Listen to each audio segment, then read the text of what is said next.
Olá, sejam muito bem-vindos ao nosso quarto episódio da segunda temporada do Tech Talks.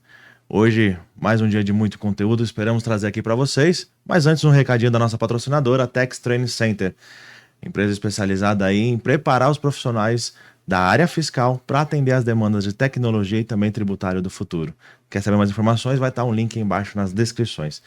Hoje estamos aqui com a Rebeca. A Rebeca é Rebeca Rabinovic. Rabinovic, acertei aqui. É advogada graduada em Direito pela Faculdade de Direito de São Bernardo, pós-graduada em Direito Empresarial e Direito Tributário pela FGV. Especialistas em impacto dos tributos indiretos na cadeia de bens de consumo e formação de preços.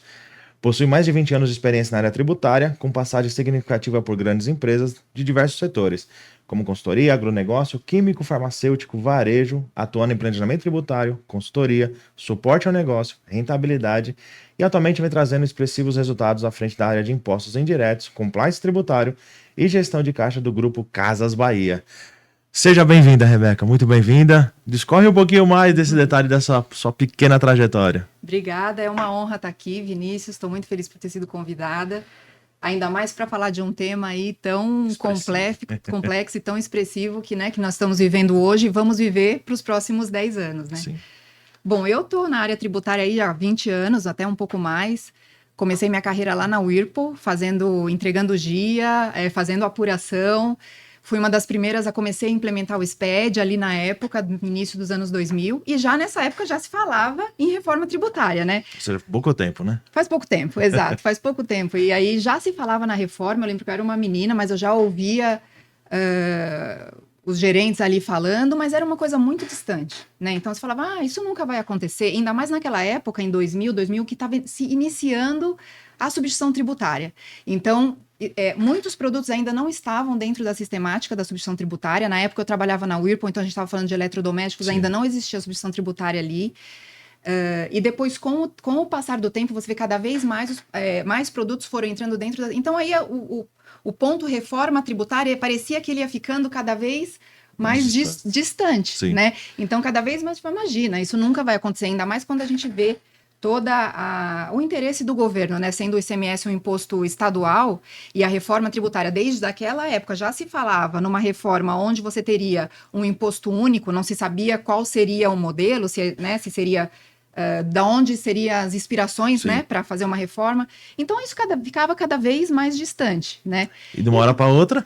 Exato, de uma hora para outra você vê essa conversa, ela morria, essa conversa voltava, voltava, e aí a gente vê a reforma tributária tomando corpo lá em 2015, se eu não me engano, na CECIF.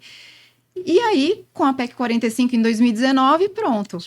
Explodiu. Até que chegamos no ano passado, onde de fato foi aprovada na Câmara, aprovada no Senado, e estamos aí. O profissional tributário que veio tendo um papel de protagonismo, né, ao longo desse tempo. Então, eu falo pela minha trajetória, venho acompanhando lá em 2000, 2001, éramos meros entregadores de informação, de obrigação. A área tributária era até vista como... geradora de guia, como um problema, né? Falar, putz, lá vou uma despesa, exatamente. E aí você vê a área tributária tomando uma importância gigantesca. Sim. Então, já quando você vai de 2000 para 2010, o cenário muda completamente. Sim. Né? E trazendo até um histórico de toda a área tributária, porque eu acho que também, falando de reforma, você tem que ter um histórico dos 20 anos. O profissional, ele precisa saber o que ele vai enfrentar daqui para frente, mas com toda a bagagem. É interessante o paradigma que a gente traz aqui, bem interessante que você trouxe, porque a gente vem falando aqui nos episódios que é o seguinte: talvez os profissionais atuais que estão entrando no mercado agora, se formando agora, eles não vão saber o que era para trás. Exato. Mas você está falando para ele, não, ele precisa entender e voltar lá atrás para poder saber como ele vai atuar daqui para frente. Para saber, ele precisa ter eu tenho uma visão. Óbvio que ele é um profissional novo, não impede que ele estude, né? Sim. Então, ele tem que estudar, ele precisa pelo menos ter uma noção do que foram os últimos 20 anos, do porquê que nós chegamos aqui, quais foram as trajetórias e como que o profissional... Então, aí pulando de 2000 para 2010, onde você vê a área tributária, o profissional tributário pegando um protagonismo, a gente começa a ter os incentivos fiscais cada vez mais discutidos, e aí a área tributária ganha uma força gigantesca de 2010 para cá. Se você colocar um marco 2010 até 2022, você vê que a área tributária ela tomou frente. Sim. Hoje, nenhuma decisão Nenhuma empresa deve tomar decisões sem colocar o seu profissional tributário dentro da mesa de decisão. Você se tornou um profissional, o protagonista de fato, né? Hoje, qualquer decisão incorreta na área tributária pode te trazer um custo gigantesco, né? Seja logístico, comercial. Então, é muito interessante isso, né? E aí, daqui para frente, o profissional ele precisa ter todo esse background, ter todo esse histórico para poder dar consistência da forma como ele vai fazer essa transição para os próximos 2 anos. E depois, lá em 2033, eu acho que nós não vamos ter paz, não vamos, né? Não vai ser não vai ser tanta. Eu acho que agora a gente entra numa corrida maluca aqui até 2033, né, mais ou menos. E depois em 2033, aí não vai. A gente ainda tem alguns anos aí de bastante de adaptação e por aí vai, né? Legal. É interessante essa parte que você comentou sobre esse protagonismo. Eu lembro que quando era da área fiscal ainda, eu entrei na empresa ali como um faturista, ali bem começando ali a coisa toda, mas eu lembro que em relação à substituição tributária, eu peguei algumas coisas, a empresa era uma indústria, mas que ela começou a ter muita revenda quando a reforma, de fazer reformas, né, nos clientes. E aí com reforma você tem revenda, tendo revenda você tem substituição tributária. E eu lembro que diversos contratos que eu analisava, eu sendo faturista, eu não era eu não tinha nenhum envolvimento com contrato comercial, com ninguém, nem com o fiscal quase que diretamente, mas eu vi e falei, gente, vocês não estão prevendo o valor do custo adicional de ST, porque o ST ele tá a mais do valor da nota. Isso, e se você tem um teto no contrato, somado ao valor dos produtos, se você tem um contrato que você tem que falar, tem que limitar a 100 milhões de reais de faturamento, e você considerar que o ST tá por fora, você vai bater esses 100 milhões muito mais rápido. E aí foi um rebuliço na época, tudo. E desde então, mesmo eu ainda no faturista, eu já comecei a analisar contratos comerciais do ponto de vista tributário. Isso. Fui para a área fiscal, a área comercial continuou me demandando justamente essa análise tributária. Por quê? Ela impacta diretamente no resultado. Você está falando que, sei lá, 40%, 50% dos produtos que você está comercializando tem ST, e ele é um adicional na nota, estamos falando de 15% de variação, pelo menos ali no resultado do projeto.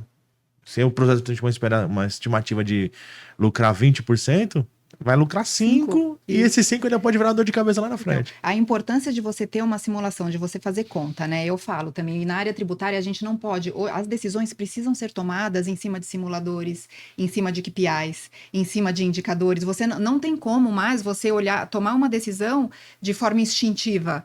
Eu penso que pode ser assim. Não, você precisa apresentar números, que é exatamente isso que você está falando. Ao longo do tempo, com a força que a substituição tributária ganhou, as coisas mudaram, e aí o profissional tributário ele foi ganhando um protagonismo, e aí você vê agora quando a gente chega, 2019, 2020, a maioria dos produtos já em substituição tributária, e aí, assim, muito timidamente, estamos vendo agora um recuo, né? Começou, acho que ali no Paraná, Santa Catarina, com alguns produtos já saindo da substituição tributária, porque o próprio governo, acho que começou a perceber que ele não tem braço para tanta fiscalização. Não tem. A ST é um caso clássico de que o olho grande do governo virou um problema para ele mesmo, né? Então você tinha lá, é o que eu falo para a turma, né? A ST, ela não foi criada com um intuito ruim. Então você tem lá uma empresa que está aberta legalmente, faz seus processos tudo legal, entrega suas obrigações acessórias, tributa seus produtos adequadamente. Aí você tem eu chamo assim, sei lá, alguém que monta uma barraquinha na frente da mesma empresa com os mesmos produtos, mas esse cara aqui, ele não emite nota, não paga o imposto, não faz nada. Como que esse aqui vai competir com um preço desse? Ou o inverso, né? Como que o grande consegue competir com o pequeno se o pequeno não segue de maneira adequada? Então, trazer a antecipação da substituição tributária, né? Trazer a antecipação do recolhimento do ICMS para o início da cadeia, para alguns segmentos, faz muito sentido, que dá autonomia, dá simplicidade, a equidade que a gente sempre tenta falar na parte tributária. Então, inicialmente, lindo, maravilhoso. Muito, se a gente olhar os convênios iniciais, muito inteligente. A gente vem, principalmente em 2007 ali, começa a ter um monte de segmento entrando, diversos produtos, e começa a virar aquela bagunça. Esse aqui tem, esse aqui não tem incidência. Até 2017 vem essa bagunça toda, que eles tentam ajustar em 2017, não dá certo, tentam reajustar depois de 2018. Mas é sempre uma bagunça. Por quê? Porque o governo viu um meio de arrecadação antecipada. Porque nada mais é do que isso. Para o governo estadual, só a receita preponderante é o ICMS. Se ele antecipa essa arrecadação, tá feliz da vida.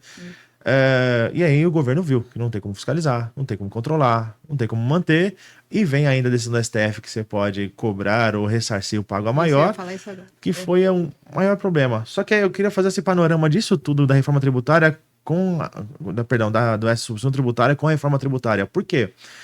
Quantas manobras o governo acabou não fazendo com a substituição tributária lá atrás para poder ter uma de arrecadação? E a reforma tributária não tem o mesmo intuito? Exatamente. O que a gente vem pensando, né, atualmente em relação à reforma, se fala que que a substituição tributária vai acabar, o que eu acho muito difícil. Impossível. Impossível, porque partindo desse princípio, né, que quando se instituiu a substituição tributária lá atrás, com o objetivo justamente de antecipar um caixa, e de forma muito inteligente, se você for pensar, o governo foi muito inteligente nesse aspecto. Ele fala, bom, eu não tenho como fiscalizar o bar, todos os bares da esquina, todas as lojinhas, as padarias, enfim. Então, o que eu vou fazer? Eu vou criar, como você explicou, eu vou criar uma sistemática onde eu vou ter aqui a minha arrecadação garantida e tá tudo certo. Com a reforma tributária, a partir do momento que a gente fala numa simplificação de entrega de obrigação acessória, porque na época, o que aconteceu? Então, eu vou criar mais obrigações, eu vou criar mais arquivos para as empresas me entregarem, porque aí é uma forma de eu garantir o controle. Como que eles vão garantir? Quando eles perceberem o ponteiro da arrecadação cair, esquece. Eu vejo que cada vez mais, o intuito do governo não é a arrecadação. A gente vê todo o aumento de ICMS que a gente vem tendo, já pensando na reforma. Então, todos os estados basicamente aumentaram as suas alíquotas. Então, eu não vejo, muito embora exista uma promessa de simplificação, como que vai se dar toda essa sistemática? Porque a partir do momento que o governo perceber que ele está perdendo o controle, ele vai criar mais obrigação. Porque a substituição tributária, desculpa te cortar, mas assim, a substituição tributária, ela não saiu do jogo. Não. Né? Então, tem uma brecha ali na PEC 45 que a qualquer momento eles podem cobrar. Escolher o responsável tributário. Exato. De forma muito inteligente, né? Sim, mas eu fico imaginando o tamanho da confusão que vai ser organizar esse ST, seja do IBS, seja do ICMS, do CBS. Por quê? Se o imposto vai ser devido no destino, regra geral, e eu tenho uma antecipação, para quem eu recolho?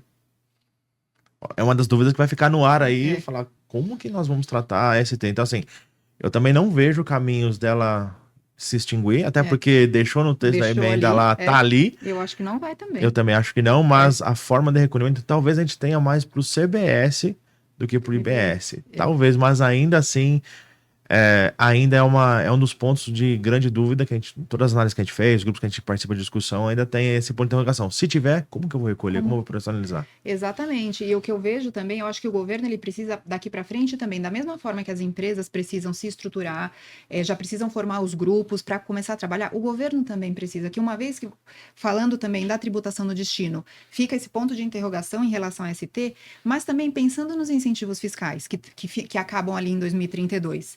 Né? A gente já existia a lei complementar, então todo mundo fala, mas com a reforma os incentivos fiscais vão ser extintos. Não, já seriam extintos. A gente tinha um acordo, né? o convênio 160, onde já se falava da extinção, né, dos incentivos. Bom, mas com a reforma os governos também vão ter que se estruturar no seguinte sentido. Se hoje, como que eles atraem as empresas? Através de incentivo fiscal. Por quê? Porque hoje eu tenho uma tributação na origem. Então, como que ele garante a atração de empresas? Como que os estados vão garantir a atração atrair as empresas ali para... se a tributação vai ser no destino. Então, ele vai precisar pensar em infraestrutura. Ele vai precisar em oferecer para o contribuinte outras maneiras de trazer o contribuinte para o estado que não uma concessão de incentivo fiscal. Eu acho que talvez a gente saia de um rol de incentivo do IBS, do CBS, para um IPTU, para um INSS, para algum recolhimento adicional específico, algum fundo específico do estado que já tinha, vai se manter para poder angariar. Mas a mudança logística, imagine no caso da empresa que você está atuando, quantas unidades não existem no Brasil, quantos CDs não existem no Brasil, e muitos desses CDs foram criados com pontos específicos para o juízo tributário, certo? Exatamente. A gente tem hoje 24 CDs, tenho 1.532 inscrições estaduais, Pouquinho. 1.015, poucas. São Poucas. 8 CNPJs, eu estou falando do grupo como do grupo todo. Sim. Muitos desses CDs, sim, estão criados ali em locais estratégicos, onde foram negociados benefícios fiscais. E hoje a gente tem toda uma análise, né, de toda a cadeia logística de qual que é, porque muitas vezes o ganho tributário, ele sempre vai bater o custo logístico. Sim. Então, por mais que a logística chegue, não, mas olha, você está falando para eu sair de São Paulo e ir até Extrema, voltar para São Paulo, isso estou falando de um caso clássico, Sim, tá? sim, E assim, sim. a gente tem outras voltas muito maiores do que essa, né?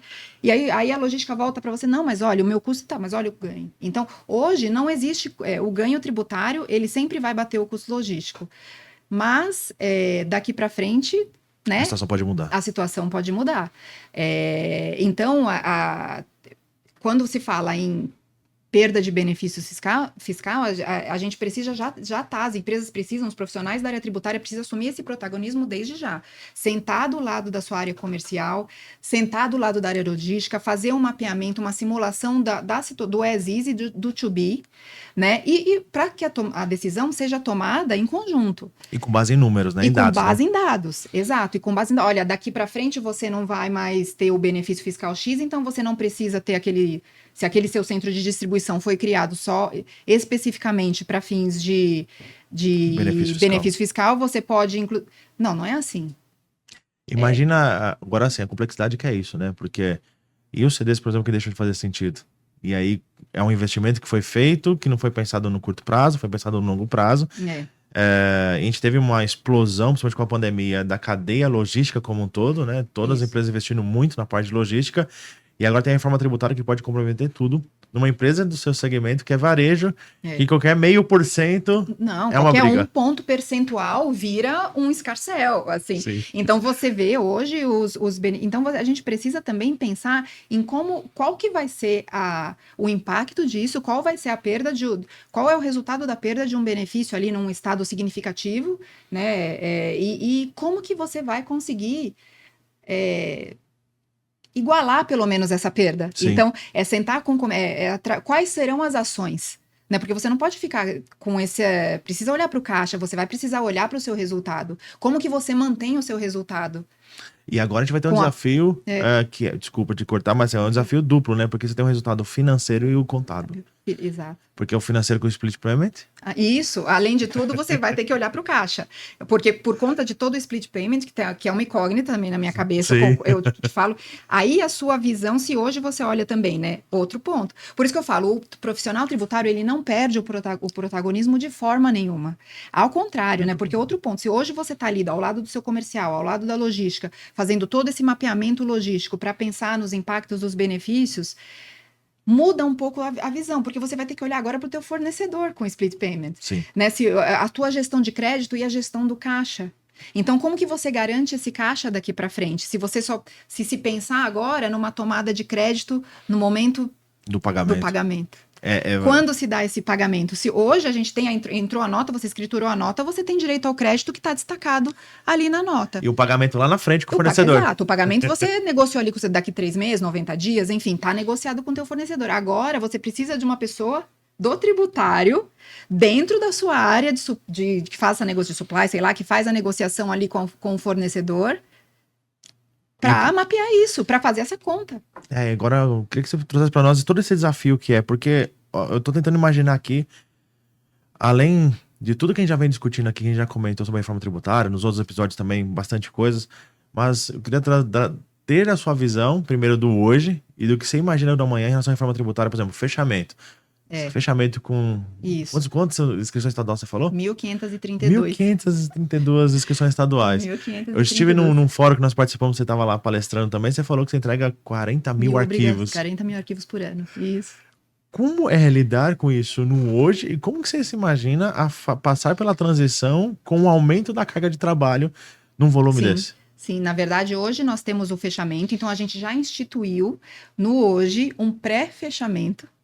Então, a gente inicia o nosso fechamento, ao invés de iniciar, vai no dia 1º, oficialmente se iniciaria no primeiro dia útil, no dia 1º. No entanto, já na última semana do mês, a gente tem um pré-fechamento, a gente tem uma sala de guerra, né, que a gente faz via Teams, ou então até, eventualmente, se a gente está com algum problema ali muito grave, a gente se reúne pessoalmente ali mesmo, hoje... E a gente já começa a mapear os problemas Do fechamento. do fechamento. Fora os que tem de fora. Exatamente.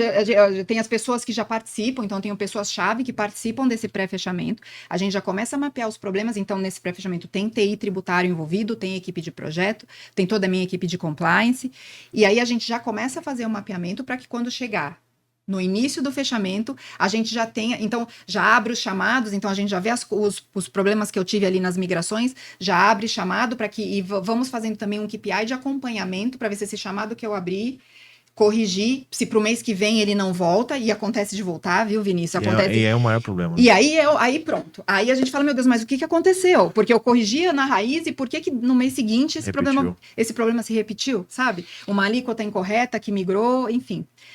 Fazendo esse pré-fechamento, e a gente tem os sistemas. Então, a gente tem um sistema K1, que fala das nossas saídas, a gente tem o S2 das entradas, a gente tem o PCOM, que é um repositor, que é como se fosse um repositor de relatório, mas a gente faz... Então, tudo isso é migrado para o PCOM, todas as entradas, todas as saídas migram para esse PCOM.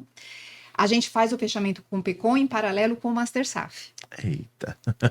E a gente tem o SAP, mas o SAP está atualmente muito mais voltado para uso, consumo, né? Mais para background mesmo. Background, exatamente. E como que você consegue passar isso em quantos dias de fechamento? Curiosidade que vocês levam para fazer um fechamento? Qual é o prazo de vocês? Por exemplo, eu preciso entregar os indicadores todos, tá com tudo pronto, quanto eu recolhi de CMS, quanto que eu recolhi de ST, qual foi meu saldo credor de todas as filiais, tem filial no Brasil inteiro, 1.500, até dia 20. Então, eu iniciei uma semana antes, só que eu tenho lá por volta do dia do quinto, sexto dia útil, eu já tenho que entregar a obrigação de Minas Gerais. Sim. Então, a gente faz todas adianta esses estados que têm as datas de entrega, Goiás, Minas, que são as datas de entrega mais próximas, mais curtas do mês. Então, aí a gente faz o fechamento pelo PCOM. Meu sonho é conseguir, não é tirar esse PCOM, é conseguir fazer pelo Master SAF, tudo pelo Master SAF, mas hoje não consigo ainda. A gente ainda encontra algumas inconsistências. Feita toda a apuração, finalizei a apuração, gerei as guias, passo o bastão para a equipe de obrigação acessória. E a equipe de obrigação acessória entregam a gente teve esse ano de 23, finalizamos em 37.230 e poucos arquivos entregues. Falando só isso. A gente demora em torno de um dia, dois dias gerando os arquivos, e aí eu tenho gerando esses arquivos, e aí fazendo as entregas. Uma a uma. Exatamente, pelo Master SAF. Tenho a área dividida em estado, então isso foi um ponto que lá atrás a gente fez uma reestruturação da área tributária, existia um CSC que não existe mais, então o trabalho é feito dentro, não temos CSC, não tem nenhuma empresa externa, então todo o trabalho de fechamento, de compliance é feito dentro do estado ali, da organização. Dentro da Casa Bahia, a gente não tem empresa externa nos auxiliando nesse aspecto. Então, dividimos os analistas por estado. Então, a depender do estado, tem estado muito grande, muito robusto. Por exemplo, o estado de São Paulo. São Paulo é sempre o campeão. Exatamente. Se você olhar eu até trouxe as apresentações, depois até te mostro para a gente conversa. Mas se você olhar o meu estado de São Paulo, é o campeão de entrega. Em Minas Gerais, no mês de julho, a gente tem algumas outras entregas, mas é ali, eu tô falando GIA, SPED, e aí olhando para tudo isso, né? Então, esse é o meu dia a dia hoje. Então, eu demoro depois um dia, dois para a entrega das obrigações, dos 1.532 estabelecimentos, mais os CNPJs. Bom, finalizo isso a depender da data dos estados, mas até o dia 20 eu tenho que estar com tudo finalizado. Mas olha a conta, né? E nesse meio tempo, nota que não entrou, eu tô resumindo, tá? Isso que eu vou trazer aqui agora, porque assim... acontece de tudo, eu imagino, porque agora... Tenta quem tá ouvindo a gente imaginar a complexidade que é isso, porque você me falou, começa na última semana e vai até o dia 20. Isso. Peraí, você tem 5 dias, então, de fôlego. Mas 5 dias não dá pra fazer nada. 5 dias porque corridos, né? Fechamento. Então assim... Nesse meio tempo, eu atendo fiscalização, a gente tem toda uma área de monetização, da qual a gente envia para realizar a monetização dos créditos, a gente tem toda a equipe de planejamento que também nos demanda bastante. Então, assim, a gente sobra... As pessoas falam, não é apertar um botão, gente. Não é. Então, essa também sensibilizar as empresas, eu acho que é muito importante isso. Porque muitas vezes as pessoas, quem está lá no C-Level, não tem a visão do micro. Tá certo, não tem que ter, mas você precisa minimamente Saber o esforço. Né? Saber o esforço e sensibilizar essas pessoas. Sim. E é por isso que eu falo do background. É por isso que um profissional hoje, quando você vai fazer a implementação da reforma, você precisa ter tudo isso em mente. Porque senão parece uma coisa muito simples. Assim, sabe? E aí você não vende aí você não consegue vender. E o apertar botão, eu acho que a gente tem um problema grave, que assim, o apertar botão, ele não tá lá só lá em cima, não. Às vezes, muitos usuários, principalmente de empresa grande, na sua não, porque só pela complexidade já, se não tiver um profissional bom ali, um analítico bom, esquece, ele vai se perder no primeiro mês. Vai.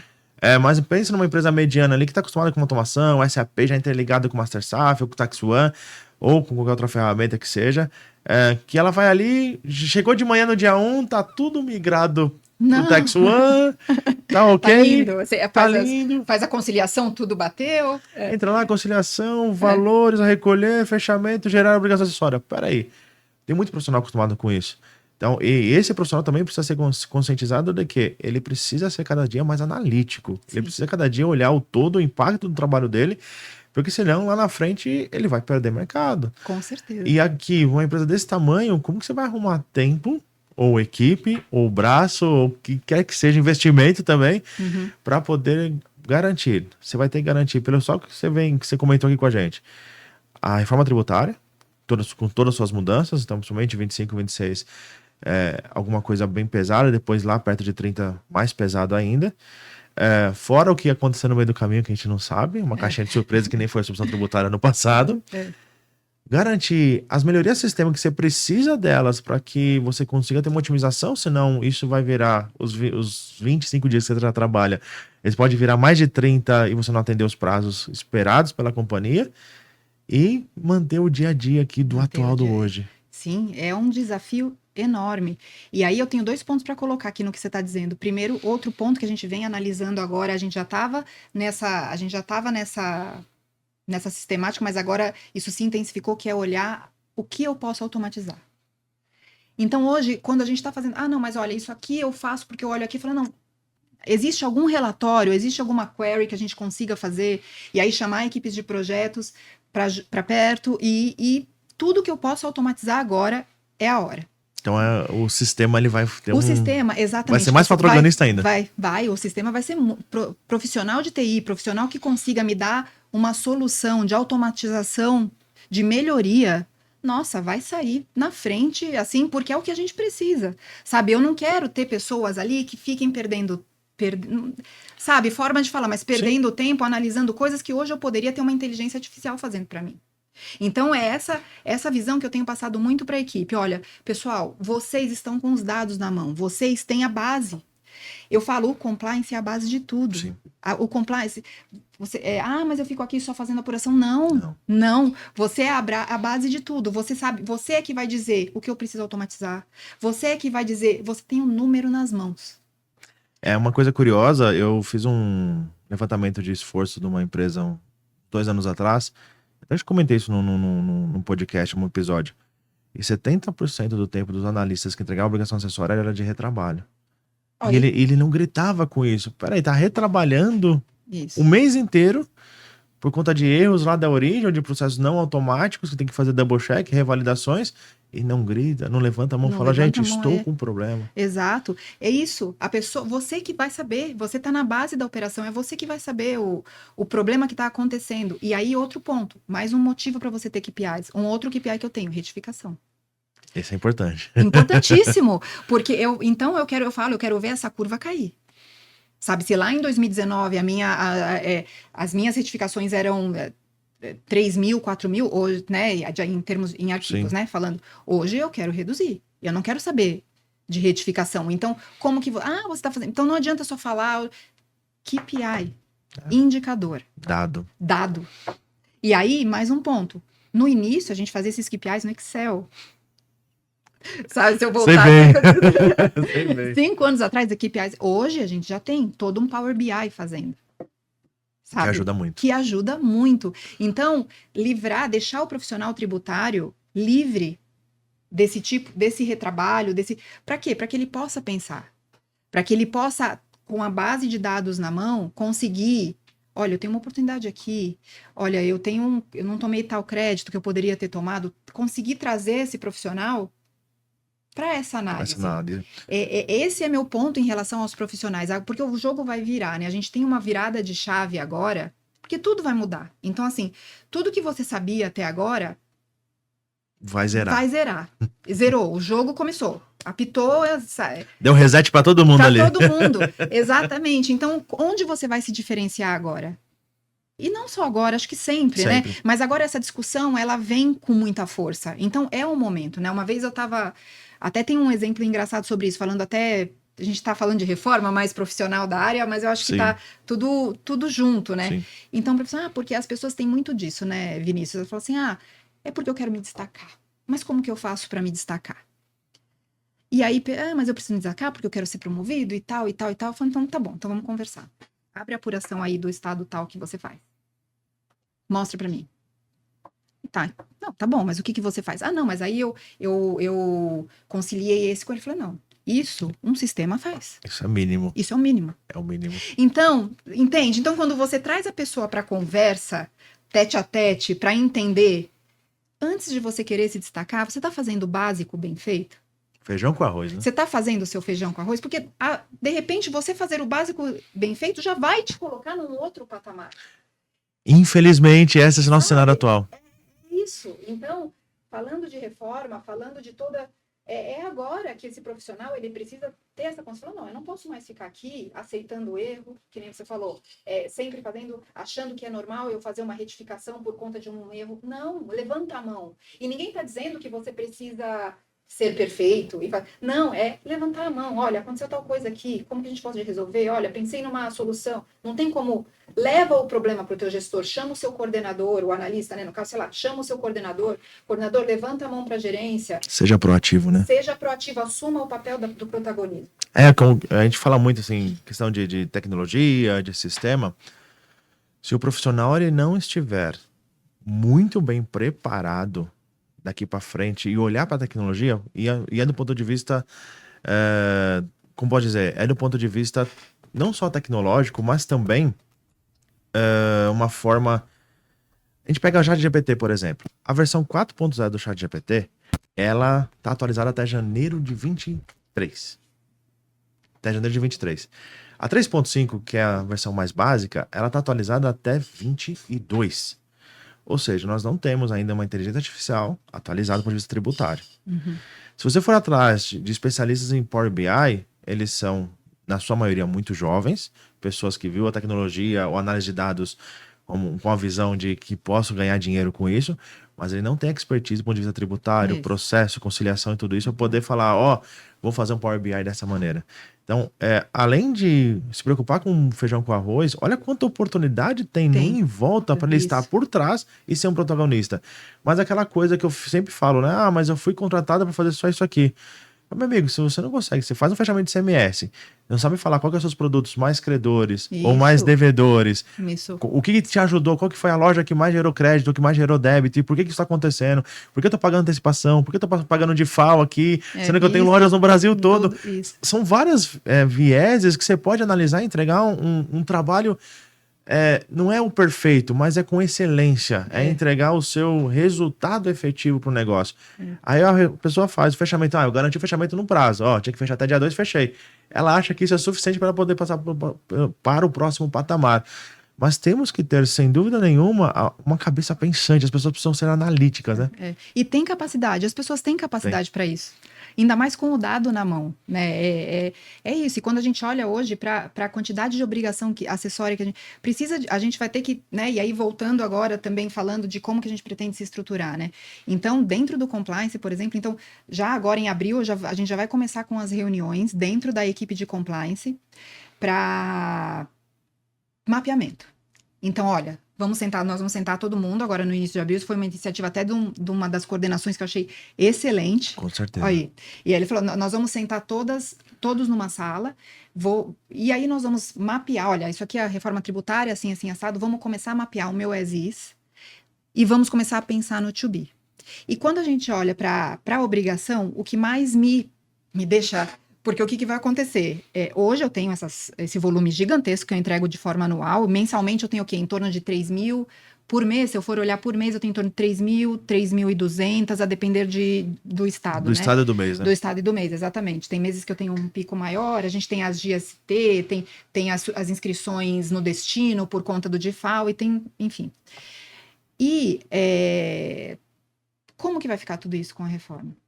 Existe uma promessa de simplificação, então a gente está falando que os dados vão estar na nota. Então, teoricamente, a gente vai ter um SPED, ali que eu falo que é o SPED federal, né, uma obrigação federal. No entanto, a gente tem todas as outras obrigações estaduais que, a princípio, serão extintas. E eu duvido muito. Entende? Então, a gente ainda tem um ponto de interrogação muito grande. Então, mas, mesmo assim, a gente precisa começar a trabalhar. Sim. Não, eu acho que a gente precisa trabalhar, até porque nós construímos, o que você comentou ainda no início da nossa gravação aqui.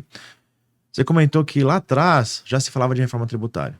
Isso. E isso foi muito lento, muito lento. Eu, se você pegar lives minhas de 2, 3 anos atrás, eu ia falar, gente, vai ser impossível.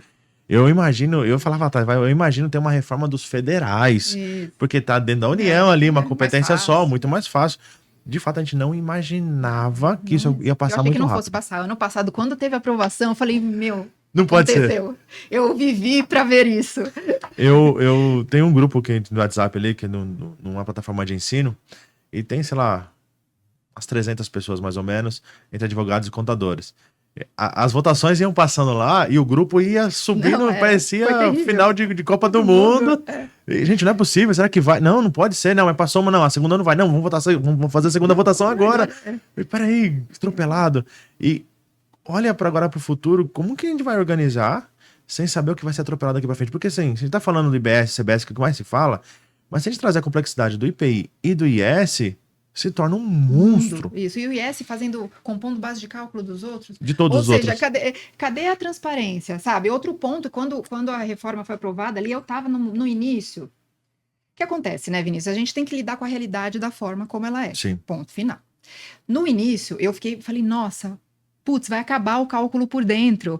E a gente não vai. Então, agora a transparência. E isso é um dos ganhos. Vai simplificar a fórmula do Excel. Exato, eu não vou ter que. Vezes não sei o que, acabou, né? Vai acabar o cálculo por dentro, isso vai simplificar. Mas aí começa. Não, mas o IS vai ser base, vai compor base de todos os outros. A partir daí. Já era, sabe? Então, uma coisa que veio para simplificar. Já temos uma conotação que vai piorar. Isso, você já tem um indicador de que isso pode piorar muito. Não vai ser fácil. Não vai ser fácil, mas é aquilo, né? Não vai ser fácil, mas é como falei, a realidade tá aí. Tá aí. Não adianta ficar reclamando da reforma tributária. E precisamos tentar ver isso da melhor forma possível, que é o que eu também tenho conversado muito com o meu time. Gente, a gente tem uma baita oportunidade aqui. Sim. A realidade é essa, a reforma tá aí, foi aprovada, foi um momento do governo, né? Porque daqui 10 anos... Nem vai ser ele. Não vão ser eles que estarão ali, mas eles querem ser reconhecidos como o governo que transformou, que implementou, que aprovou a reforma tributária. Bom... Temos uma baita de uma oportunidade agora. E uma dúvida... E é assim que temos que pensar. Sim, eu concordo, assim, acho que não tem que ser diferente. E pensar como oportunidade é parar de doer, se doer, né? Daquela dor lá, falar, e agora? Aquele apego que nós temos com as coisas, o sempre foi assim, né? Acho que a gente tem que desapegar e vai fazer sentido. Agora, imaginando, do ponto de vista de fiscalização, o que você imagina... Hoje, obviamente, você já passa por uma complexidade muito grande, porque são todos os estados, Sim. Muitos municípios, 1.500 inscrições, não é pouca coisa para poder ser fiscalizado, e um benefício ou um regime aqui ali te aumenta a possibilidade de você ser fiscalizada. E agora nós teremos, em tese, um comitê gestor ali, que vai ficar responsável, inclusive, pela fiscalização, além da distribuição do que for arrecadado. O que você imagina... Olhando para o seu segmento lá para frente, vai melhorar ou você tem que vai ficar a mesma coisa ou pode até piorar? Vinícius, eu penso que existe uma ideia de simplificação, então existe uma ideia de que os estados vão ter um acesso ali na nota né, de como vai ser a tributação e uma entrega de obrigação acessória, só que a partir do momento que eles não conseguirem enxergar o quão eles estão arrecadando de fato, isso pode piorar muito. Hoje a gente já tem uma situação muito caótica quando se fala de fiscalização. Sim. Por quê? Porque os estados não têm braço para fazer o trabalho deles, então somos nós que fazemos. Esse já é o pior princípio que existe, né? Exato. Então, quando se inicia uma fiscalização, você já sabe que você vai ter que destacar eu já tenho, inclusive, pessoas da equipe que atendem a fiscalização e que estão ali de prontidão o tempo todo, porque eles, esse valor aqui, esse crédito está indevido. Aí a gente precisa abrir, a gente precisa levantar os arquivos, a gente precisa mostrar que não é indevido. Então, todo o trabalho já é feito pelo contribuinte hoje, o que já é um absurdo, mas... É o trabalho das duas pontas, né? Porque você tem o trabalho de entregar, de informar para o fisco efetivamente, e aí você tem a contrapartida, sei lá, você tem um robô hoje, não é fiscal que vai lá e fica... Não é isso, é um robô que cruza as informações, mas a gente manda... Cadê o canhoto da nota XYZ? Cadê a assinatura? Que conteúdo é esse? Você tem que ir atrás. Não, você tem que ir atrás e a gente chega no nível assim, a gente termina o fechamento, o fiscal é na hora, ele acompanha a nossa arrecadação, eu recolho a guia, se tem 1 milhão de diferença de um mês pro outro, ele liga. Sim. Chega a ser não usual pensar nisso, mas a gente não entende a complexidade do tamanho que algumas empresas têm de impacto nos estados. Eu lembro que quando eu comecei minha carreira na área tributária, comecei a história de advocacia, e aí eu trabalhei com recuperação de crédito previdenciário, levantamento de crédito. E a primeira compensação que nós fizemos de uma grande empresa, lá no Espírito Santo, num outro dia de manhã, o fiscal estava lá na porta, literalmente falando... E aí? O que vocês fizeram aí? Exato, acontece isso com a gente. Eu termino o fechamento, eu já sei. Eu conheço os estados, as pessoas que vão ligar e vão falar, oi, tudo bem? E aí? Como sabe, você tá, como você tá? E seu filho? Já sabe da vida da gente, assim, sabe? Sim. E eles já ligam e, olha, teve uma diferença aqui, caiu tua arrecadação em 1 milhão, 2 milhões, sei lá. O que aconteceu, O que aconteceu? Aí sai, aí vou olhar faturamento, vai olhar o que aconteceu.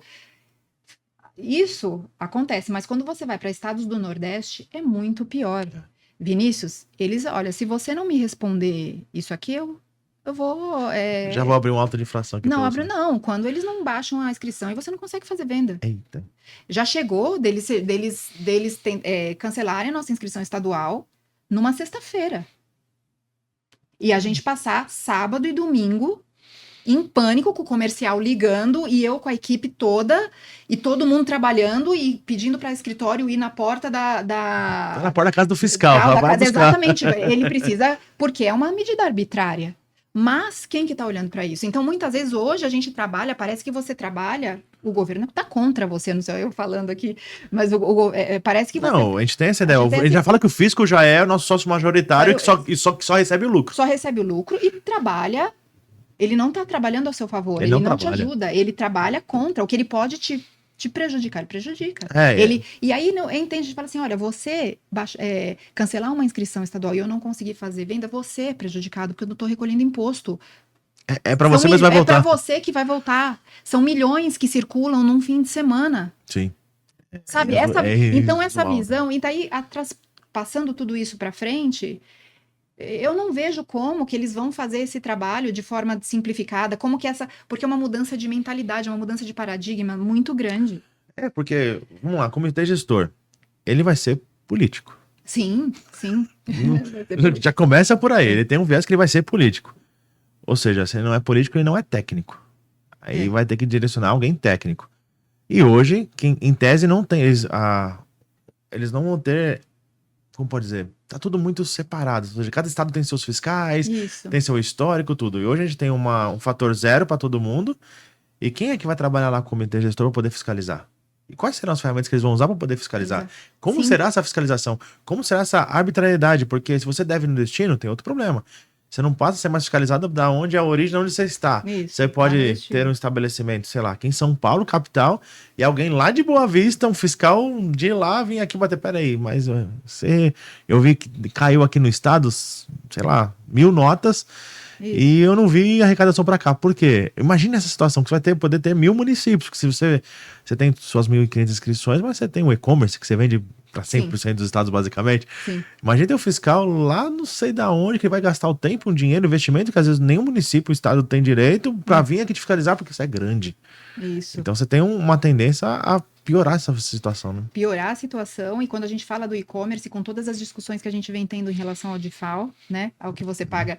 Então, é outro ponto também, que você tem um conflito ali entre as decisões que são ali as decisões do judiciário que os estados não entendem, então não adianta você ter uma liminar ali que você te permite o não recolhimento de determinado tributo, né? Eu estou falando especificamente ali do e-commerce, do DIFAL, mas o estado não quer nem saber. Não precisa ir muito longe, não. Lembra quando saiu aquela questão do artigo 52 do convênio 17 de 2017? 52 de 2017. Isso. Que foi declarado inconstitucional, ponto de vista do Supremo Nacional. Teve declaração de inconstitucionalidade, e ainda assim, eu tinha cliente na época que era Simples Nacional, na época eu tinha escritório de contabilidade, ao vender para outro estado, parava na barreira fiscal exigindo recolhimento. Mas, pera, amigo, quem decidiu isso aqui foi o STF, tá suspenso. E você tinha que ligar, algumas situações você tinha que pagar, falando, você paga aqui e depois você pede a instituição lá, porque meu trabalho aqui é cobrar. Exatamente, eles não sabem. Então você também tem ali, dentro dos entes ali que fazem o trabalho de fiscalização, uma falta de conhecimento. E aí tem a falta de conhecimento aliado com uma diretriz que deve vir de cima de arrecadatória. Então, eles não querem saber se você tem uma decisão ali a favor ou não. Eles cobram e aí eles usam isso contra você. Você fala assim, olha, eu vou parar teu caminhão. Aí você fica pagando ali o caminhão que tá lá, a noite do motorista, porque eles não liberam, e aí o fiscal, é o plantão do fiscal, que ele só vai chegar no dia seguinte, às 14h, o cara fica ali. Ou se tiver de folga no outro dia, que vai entrar outro que não vai querer mexer. Isso, e aí, ou não vai querer mexer, ou não entende nada do que aconteceu, aí você começa tudo de novo. Sim. Então, é uma realidade muito cruel que temos hoje. E só que eu não consigo enxergar como que isso vai melhorar. Porque, a princípio, sim, existe uma expectativa de melhora, mas como que isso vai ser? Porque como que eles precisam, como que eles vão fazer para enxergar a arrecadação? Eles precisam, né? Eles vão fazer vai ter uma medição ali. Sim. Da arrecadação atual com a futura. Com a futura, sim. E não é só o como, né? É o quando também. E o quando também. Porque 10 anos de transição, quantas coisas podem mudar no meio do caminho? Isso. Benefícios serem extintos, benefícios serem instituídos, nova forma de arrecadar o ST antecipado, sei lá do que vai ser. Vai ter antecipação, né? Vai começar a ser... Vai mudar, né? A gente vai ter só antecipação. Não vai ser fácil. Não vai ser fácil. Acho que o jeito, como você comentou, é se preparar olhando o histórico, contexto histórico, o que aconteceu nesses anos todos, e imaginar que vai acontecer a mesma coisa. Então, sim, se o governo vê que vai ter qualquer mínima possibilidade de... Na verdade, já tá olhando isso, né? A alíquota que vai vir, a nova carga já vai ser com base nessa medição já. Sim, as nossas simulações estão com base em 27,5%. Pouquinho, né? 27,5%. É isso que a gente vem pensando. E para vocês, você já conseguiu ter uma visão do ponto de vista de recolhimento? É uma carga tributária, tem uma situação, mas você tem muito produto de ST, ou seja, você também, na verdade, você tem alguns problemas, né? Porque você tem a questão de não ter o recolhimento ali dentro do estado, mas você tem a transferência interestadual que às vezes pode ser necessária e ter o recolhimento de FAO. Ponto da transferência interestadual, porque no meio de tudo isso, nós temos o quê? A DC 49. A bendita transferência. A bendita transferência, que foi a decisão da não tributação das transferências. Que o convênio distorceu tudo? Distorceu totalmente, então na hora que você lê o convênio, você fala, mas o que mudou, né? Porque ele falou, você destaca ali na nota, só que aí você leva esse crédito para o destino. Que já acontecia. Sabe? Então, não, existe uma outra mini reforma, que é a DC 49, que meio que parece que as pessoas não estão dando muita importância, né? O que eu percebi da DC 49 não mudou nada. Não mudou nada, mudou nada. Continua tributando, tributa transferência, vamos acreditar lá na frente. Vinícius, como que a gente faz? Sim. Como que a gente faz sistemicamente? Assim, a gente está nesse impasse com a DC 49. A gente vai pro famoso Z, né? Dentro da SAP, desenvolve tudo, faz específico para a empresa, que não vai amarrar nada com nada, e que quando mudar o sistema, mudar a versão, mudar alguma coisa, vai ter que gastar de novo. Essa é a dor, né? É a dor. Exato, essa é a dor. E imagina um investimento em TI que as empresas terão que ter.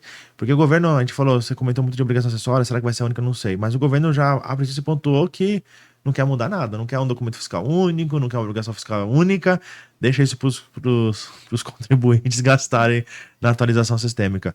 Mas é um desafio. No último episódio eu comentei da nota técnica 2023-004, tinha várias situações ali, e hoje, por exemplo, saiu já uma nova versão dela. Então hoje, estamos gravando aqui dia 19 de março, sai uma nota técnica e ela não vai mais valer dia 1 de 4, ela vai passar a valer dia 1/7. todas as empresas que se empenharam em testar, em Isso. mobilizar a equipe. A gente criou um grupo aí de um pessoal para testar.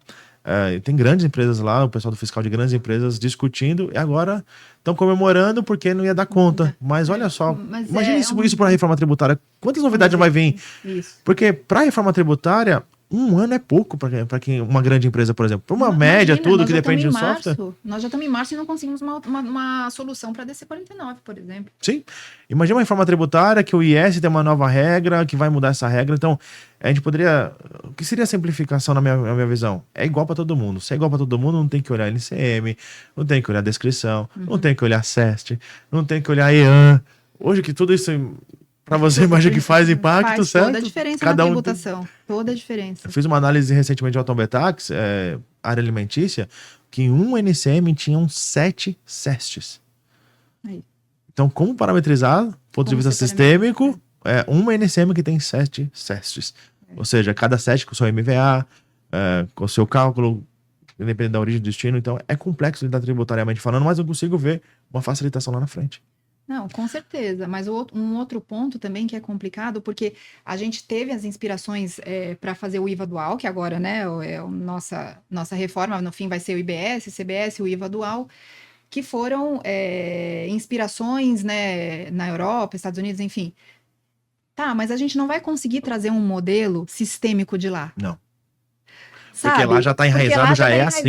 Já é assim, e a gente tem toda uma adaptação desse IVA dual para a realidade brasileira. Sim. Então, você não consegue importar um sistema que já exista, por exemplo.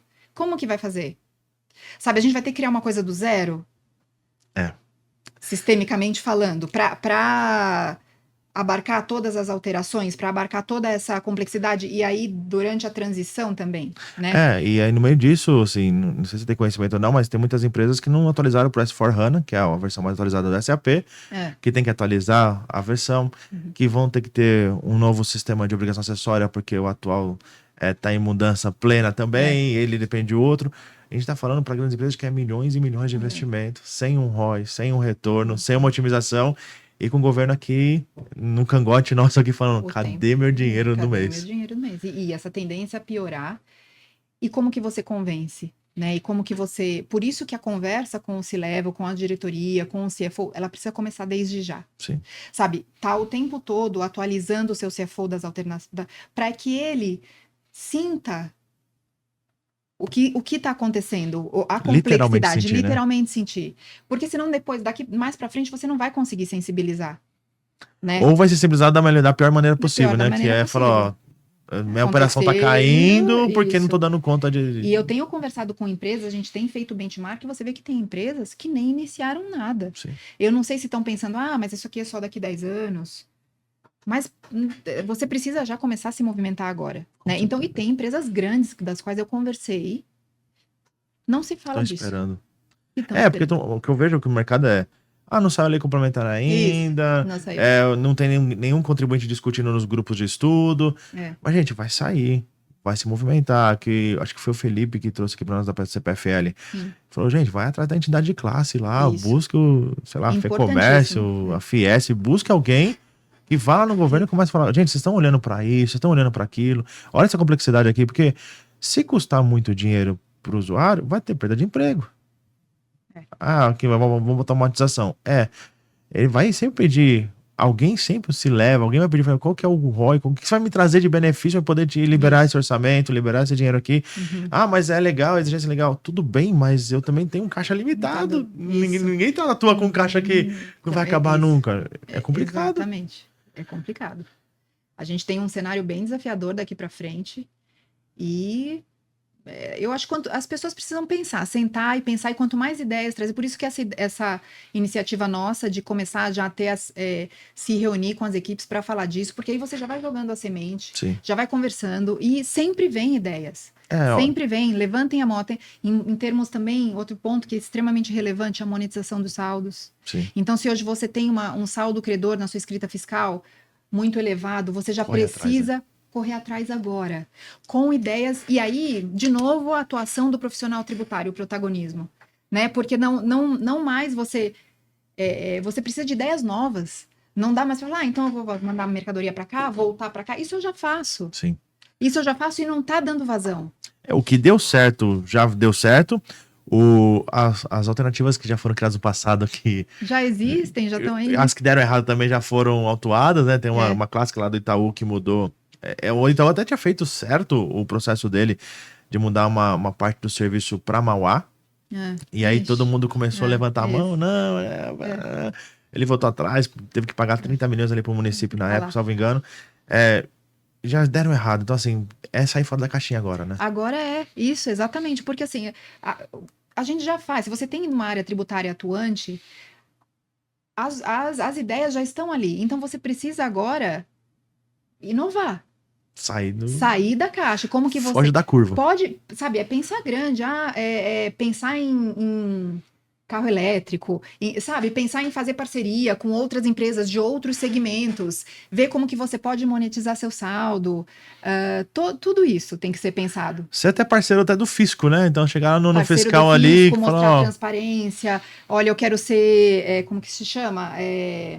Quando você vai ser, eles começam a implementar e você se oferece para ser piloto. piloto, isso. Eu quero participar do projeto piloto. Isso que a gente vem fazendo. Eu quero demonstrar a minha transparência, que eu sou um bom contribuinte e formar parcerias com o fisco, com as áreas de negócio, chamar o seu comercial para deixa eu entender que operação você faz, que operação de venda você faz. Como que a gente consegue Como a gente sair do lugar sair com isso? do lugar né? com isso? Mas temos grandes Todas desafios. as áreas, todas. O tributário vai estar em toda, desde o fornecedor, por conta dessa nova sistemática aí do... Ai, meu Não Deus. só o split payment. Split payment. Tem o split payment, tem a questão até tributária, né? O fornecedor hoje, por exemplo, prestador de serviço, que tá lá com uma alíquota pequena, pouco crédito ali, em tese ele vai ter que aumentar o preço, mas aumenta o crédito. Que conta é essa que você, enquanto contratante, vai ter que fazer para saber quanto que aumentou o preço? Porque tem um aumento de preço que é só carga tributária, tem outro que já vem um preço a mais, tem outro que vai ficar com medo de colocar um preço e pode quebrar. Olha só quantas coisas deveriam ser analisadas no longo prazo. E até como consumidor, né? Quando a gente olha para a reforma, as pessoas, né? Como consumidores, você precisa questionar, agora, a partir de agora também, não, daqui 10 anos, né? Nós vamos ter ali, a princípio, o imposto, a carga tributária de fato. Então, traz o consumidor para o jogo. Ele vai começar a entender o quanto que ele paga naquele produto que ele comprou. Então, precisam ser mais atuantes. Sim. Né? E deixar um pouco da politicagem de lado, porque a política não vai levar ninguém para lugar nenhum. Não vai levar ninguém, exato, não vai levar ninguém a lugar nenhum. Assim, o voto não é mais uma... eu gosto desse, não gosto, eu vou votar nesse porque eu não gosto daquele. Não Veja, é a consequência é muito pior. Olha o que a gente está enfrentando agora. Né? E sempre vai ser assim, enquanto o pessoal... Lembro que, perto das eleições tudo, sempre aquelas discussões de família, né? Um levanta uma mão para o lado, o outro aqui. E eu lembro que foi pra minha mãe mesmo que eu falei, que ela começou a ficar meio brava com isso, com aquilo e tal. Mas sabe qual que é a saída, a solução? É uma reforma administrativa que mude tudo isso. Eu queria tocar. Sai de tudo isso. Mas ela vai acontecer fácil? Eu duvido. Nós não temos o poder de ir lá. Nós até temos o poder, mas se juntar uma massa grande de pessoas poder exigir isso. Enquanto isso não acontecer, não adianta a gente querer brigar, falar alguma coisa, sair na rede social lá digitando um monte, que não vai trazer nenhum resultado para nós. Não vai. E um ponto que corrobora com isso, né? Com essa questão de toda que a gente vem falando da fúria arrecadatória. Porque se a gente vê que é tudo uma grande movimento para se arrecadar mais. Sem dúvida. E aí você vê que existiam outras reformas que deveriam ter sido implementadas antes da reforma tributária, como a reforma administrativa. A reforma das obrigações acessórias uma delas que estava lá pronta. Sim. E não passou. Não passou. E não passou. Como que a reforma tributária passou? Então você vê o movimento político por trás, né? E aí você não tem muita ação enquanto contribuinte, a não ser aceitar, enfrentar a realidade. E discutir como a gente está fazendo aqui. E discutir como a gente está fazendo aqui, porque é sempre muito bom, né? Já ouvi muita coisa boa aqui de você e que eu já vou levar para a minha reunião, sabe? Então, a gente precisa fazer benchmark, conversar com as pessoas, abrir a cabeça. Ouvir o podcast. Ouvir os podcasts, com certeza. Eu tô ouvindo tudo já. Não, muito eu acho bom. que assim, a ideia que eu comentei com você um pouco antes da gente começar a gravar. A ideia do podcast era antiga, mas eu acho que ela veio no momento completamente acertado. Sim. Porque, Vinícius, você tá falando, nós estamos no 4º episódio da 2ª temporada, 8º episódio desde o início do podcast em si. E todos eles foram de reforma tributária. Mas se a gente olhar e assistir todos, cada um trouxe um ponto de Era vista isso que numa eu ia vertente falar. diferente. Você que já agrega, ouviu né? todo mundo, você deve ter ouvido coisas diferentes sobre o mesmo assunto, Sim. e cada um traz uma ideia aqui, outro traz uma ideia ali, olha que interessante. Desde pró, contra, às vezes um agradecimento, às vezes um choro, um desespero. Teve de todas as visões, uma visão mais sistemática, uma visão até mais profísico, perdão, de algo que vai ser benéfico.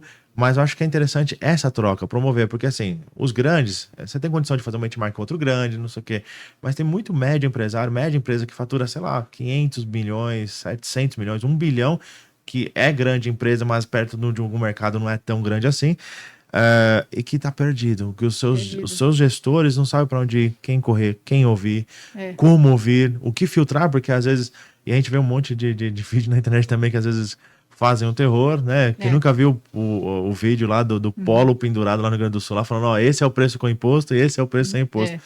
Gente, tem que ter uma visão mais abrangente da coisa, né? Tem que ter, e por isso que é importante você ter esse histórico. Porque a vida do tributarista no Brasil nunca foi fácil. Não. Então, se você tem um histórico de que você tá ali, você não se assusta com o que vem pra frente. Você, né, vira, você fala, opa, mas logo você se enquadra e segue a vida. Você já viu isso acontecer? Você já viu isso acontecer? Com outro nome, com outra forma, mas já viu acontecer. Já viu acontecer. O profissional tributário é muito resiliente. Sim. A gente passa, né, o TI, de braços dados com TI agora, sempre deveria ter sido, agora principalmente. Mais ainda. Exatamente. Rebeca, muito bom. Pena Mas que o horário vai embora. acabou. Tem 1 hora e alguma coisa ali que nós estamos gravando já. Ficaria mais tempo. Ficaria aqui mais umas 2 horas. Tributário fará o dia inteiro, assim, não Exato. tem como. Queria agradecer você pela presença, pela oportunidade de ouvir você, a sua visão também. E aí deixar as suas considerações aqui para o nosso ouvinte desse episódio. O que eu tenho a dizer é, se você está na sua empresa e ainda não falou da área tributária, chame o seu gestor, chame o diretor, falar, precisamos iniciar. Comece com o que você tem. Já faça um mapeamento da sua situação atual, o mapeamento do ESIS, faça o cenário to be, vá com seus pares, chame as outras áreas para conversa, a área comercial, a área logística, a área que negocia com seus fornecedores, TI. Não, chame TI para perto, monte um grupo. Esse grupo é o grupo da reforma tributária. Coloque as pessoas-chave e comece a trabalhar. Muito legal. Seja o protagonista, porque mais do que nunca o profissional tributário, ele mais uma vez, assume o protagonismo nessa história toda. Tem 10 anos aí e depois, né? Porque a gente sabe que não vai ser tão simples assim. Não vai parar nesses 10 anos. Não vai parar nesses 10 anos. É isso aí. Muito bom, muito obrigado. Queria agradecer a todos os ouvintes também. Curta esse episódio, compartilhe esse episódio. Em tese, essa segunda temporada para por aqui, mas em tese porque eu já tenho algumas novidades aí vindo para vocês, fica de olho nas redes sociais. Mas se você gostou dos episódios, comenta, siga a Rebeca nas redes sociais, me siga aqui também no LinkedIn. A gente vai deixar o link no LinkedIn da turma aqui nas descrições. E esteja conosco sempre que você ouvir uma novidade, alguma coisa, vamos trazer aqui para vocês. Então, tá inscrito no canal, participar, nos ouvir, interaja, dê o feedback, porque nós é muito importante. E é isso por hoje e até a próxima. Tchau, tchau.